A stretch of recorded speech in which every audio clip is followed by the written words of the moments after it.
Assalamualaikum warahmatullahi wabarakatuh. Saya dari kelompok 9 tentang filsuf Demokritos akan mempresentasikan hasil diskusi kami, yaitu yang beranggotakan saya sendiri Faindar Parawansa NIM 4319056, kemudian Vicky Nur Fajrina NIM 4319058. Selanjutnya ada M Muhammad Satoria Zulfa NIM 4319059. Pembahasan yang akan kami bahas yaitu biografi sendiri dari Demokritos, kemudian teori dan pemikirannya, pandangan tentang manusia dari sudut pandang Demokritos. Yang pertama, biografi. Demokritos lahir di Abdera, Yunani Utara. Demokritos digolongkan sebagai filsuf prasokratik. Pada waktu ia masih muda, ia menggunakan harta warisannya untuk melancong ke Mesir dan negeri-negeri Timur Tengah lainnya. Demokritos adalah murid dari Leukipos. Demokritos dipandang sebagai sarjana yang menguasai banyak keahlian keilmuan. Selanjutnya akan dibacakan oleh Mbak Vicky Nur Fajrina. Selanjutnya pemikiran Demokritos atom. Yang pertama, bahwa realitas seluruhnya bukanlah satu, melainkan terdiri dari banyak unsur.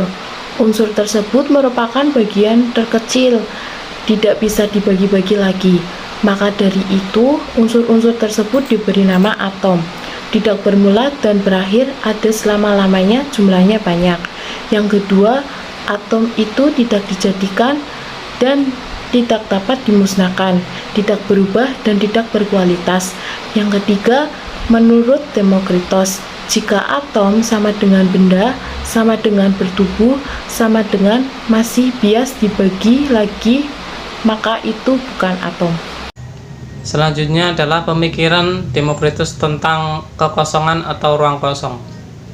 Karena atom ini jumlahnya sangat banyak, maka harus terdapat ruang kosong sebagai tempat untuk bergerak atom-atom tersebut. Ada 4 pernyataan yang menunjukkan bahwa adanya ruang kosong menurut Demokritos. Yang pertama adalah pergerakan ruang kosong. Pergerakan ini menghendaki ke wilayah-wilayah yang kosong atau ruang hampa. Hal tersebut karena yang penuh itu tidak dapat lagi memuat yang lain di dalamnya. Yang kedua adalah benda keras dan padat. Suatu barang itu bisa mengembang dan memadat jika terdapat ruang hampa di antaranya. Pernyataan yang ketiga adalah dari kecil menjadi besar. Hidup ini bergerak dari kecil menjadi besar karena atom-atom dari sebuah makanan tersebut dapat masuk ke dalam tubuh dan mengisi ruang hampa yang ada di sana. Kemudian pernyataan yang keempat adalah air dalam gelas yang dimasukkan abu. Jika dimasukkan abu ke dalam gelas yang terisi penuh oleh air, maka tumpahan air yang keluar dari gelas tersebut tidak sebanyak abu yang dimasukkan. Itu membuktikan bahwa terdapat ruang hampa dalam setiap barang yang dimiliki barang lain. Selanjutnya, pandangan tentang manusia. Yang pertama, tentang manusia, Demokritos berpandangan bahwa manusia juga terdiri dari atom-atom. Yang kedua, jiwa manusia digambarkan sebagai atom-atom halus.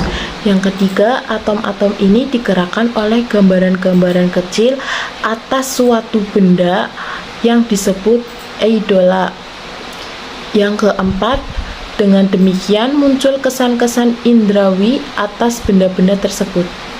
Demikian presentasi dari kelompok 9. Terima kasih. Wassalamualaikum warahmatullahi wabarakatuh.